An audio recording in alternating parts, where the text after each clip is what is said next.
Hi everyone, welcome back.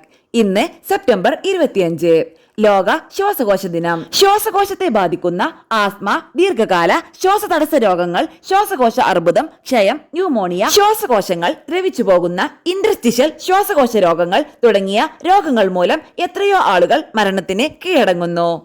അതിനിരട്ടി ആളുകൾ അത്തരം രോഗങ്ങളുമായി മരണത്തോട് മല്ലിട്ട് ജീവിക്കുന്നു. കോവിഡിന്റെ കാലത്ത് ഏറെ ഭയപ്പെട്ടിരുന്ന അവസ്ഥയായിരുന്നു ശ്വാസകോശത്തെ ബാധിക്കുന്ന രോഗങ്ങൾ. എന്നിട്ടും പലർക്കും പുകവലിയും മറ്റും കൂടുക എന്നല്ലാതെ ഒഴിവാക്കണമെന്ന ബോധമില്ല. ശ്വാസകോശ രോഗങ്ങൾക്ക് കാരണം പാരമ്പര്യ ഘടകങ്ങൾ മുതൽ പാരിസ്ഥിതിക പ്രശ്നങ്ങൾ വരെ വരാം. എല്ലാ പ്രായക്കാർക്കിടയിലും കണ്ടുവരുന്ന പ്രധാന ആരോഗ്യ പ്രശ്നങ്ങളിലൊന്നാണ് ആസ്മ. പ്രായലിംഗ വ്യത്യാസമില്ലാതെ ആരെയും ബാധിക്കാവുന്ന ഒരു അവസ്ഥയാണിത്.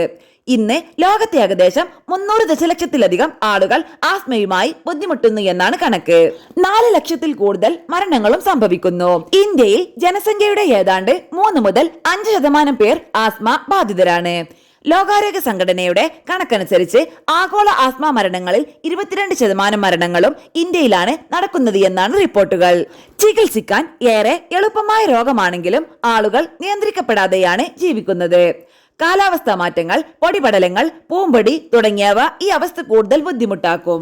ഇന്ന് ഏറ്റവും സുരക്ഷിതവും എളുപ്പവുമായ ചികിത്സാ മാർഗമാണ് ഇൻഹേലർ ഉപയോഗം. എന്നാൽ ഇതിനും കുറെ തെറ്റിദ്ധാരണകളുണ്ട്. രൂക്ഷതയേറിയ മരുന്നുകളാണ് ഇൻഹേലർ രൂപത്തിൽ നൽകുന്നത്. ഒരിക്കൽ തുടങ്ങിയാൽ പിന്നെ അത് നിർത്താനാവില്ല. മറ്റു നിവൃത്തിയില്ലെങ്കിൽ മാത്രമേ ഈ ചികിത്സ അവലംബിക്കാവൂ എന്നൊക്കെ. ഇത്തരം തെറ്റിദ്ധാരണകൾ വിഷമകരമായ ആസ്മയ്ക്ക് വഴിമരുന്നിടുന്നു. ഇൻഹേലർ ഒറ്റമൂലികളോ അത്ഭുത രോഗശാന്തിക്കുള്ള മരുന്നുകളോ അല്ല.